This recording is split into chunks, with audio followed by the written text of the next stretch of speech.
You're not lazy, but your life looks like you are. You try to focus, you try to be disciplined, but somehow you still end up stuck, distracted, or exhausted. So what if the problem isn't your effort?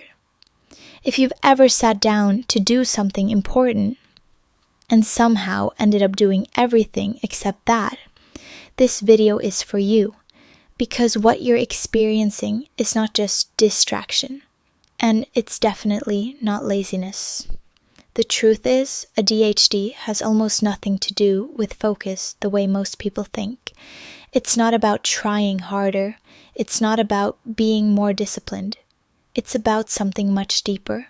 It's about how your brain manages energy, priority, and emotions. And once those systems don't line up, even the simplest tasks can start to feel impossible. In this video, I'm going to show you a pattern most people never see. Not just random symptoms, but a loop. A loop that makes you feel stuck, overwhelmed, and constantly behind, even when you're trying your best. And once you see it, you won't be able to unsee it. 1. Your brain is never quiet. Your brain is never really quiet. It's not just that you get distracted. It's that your attention is constantly being pulled in different directions at the same time. You sit down to work, but suddenly you remember something you forgot. Then your eyes catch something on your desk. Then another thought shows up, and another. It's like having 10 tabs open in your mind, all playing at once, and the worst part, you're aware of it. You know what you should be doing, but your brain just won't stay there long enough. But here's the part no one really talks about. This isn't just a focus problem, it's a prioritization problem. Your brain doesn't filter what matters more. Everything feels equally urgent or equally distracting. So instead of moving forward, you stay stuck, switching between thoughts, tasks, and impulses. And after a while, it's not just frustrating, it's exhausting. 2, time doesn't work the way you think. Time doesn't feel the way it's supposed to. You look at the clock and think, okay, I still have time, so you delay it a little, just a few minutes, then suddenly, it's too late. Deadlines sneak up on you, plans fall apart, and you're left wondering how everything slipped so fast. It's not that you don't care about time, it's that your brain struggles to feel it passing. This is what people call time blindness. You can think about the future, but it doesn't feel real enough to act on right now. And this is where things start to quietly fall apart. Because when time doesn't feel real, urgency doesn't feel real either. So you wait, you delay, you tell yourself you'll do it later. But later never arrives the way you expect. And over time, this turns into a pattern. Missed deadlines, constant rushing, and that heavy feeling of always being behind. Not because you're careless, but because your brain is playing by a completely different clock. 3, it's not that you can't do it. It's that you can't start. It's not that you can't do the task. If someone forced you to sit down and do it, you probably could. But starting, that's where everything breaks. You look at something simple, washing dishes, replying to a message, opening a document, and it feels weirdly heavy.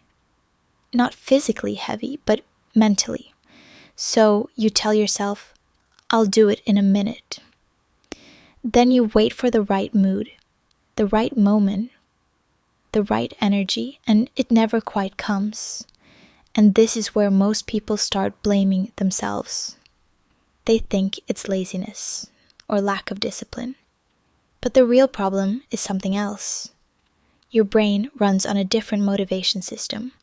It doesn't respond well to importance. It responds to interest, urgency, or emotional stimulation.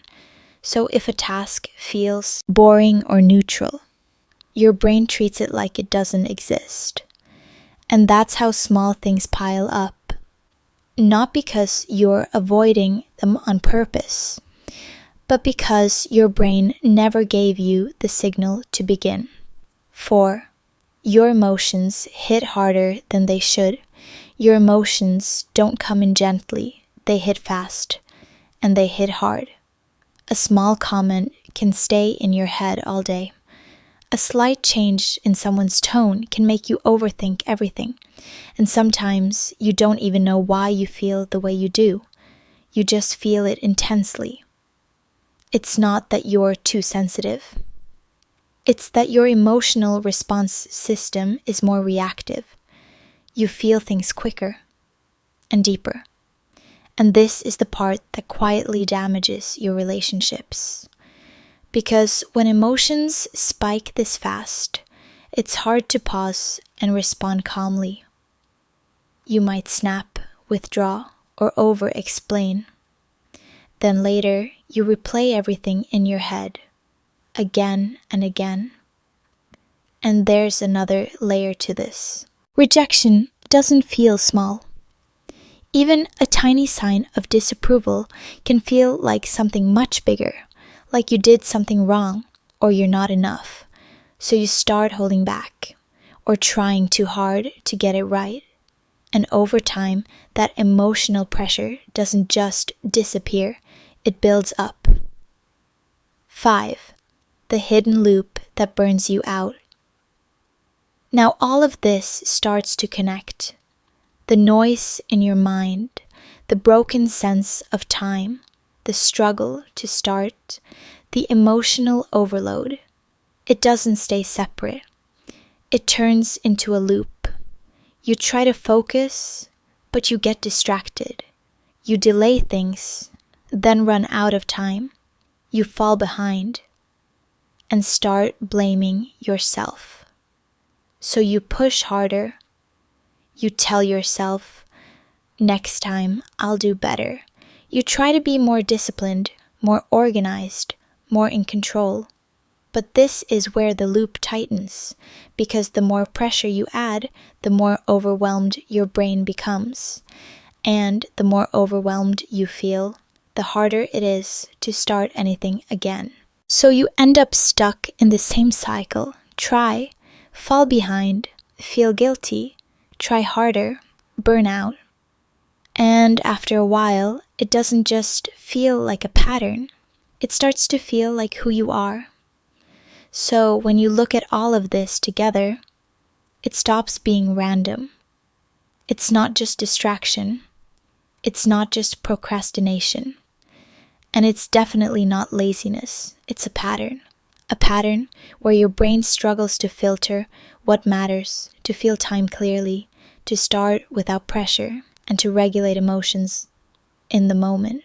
And when those things stack on top of each other, you don't just feel unproductive, you feel stuck. What you're experiencing is not a character flaw. It's a system overload. Your brain isn't broken. It's trying to operate in a world that demands a different rhythm.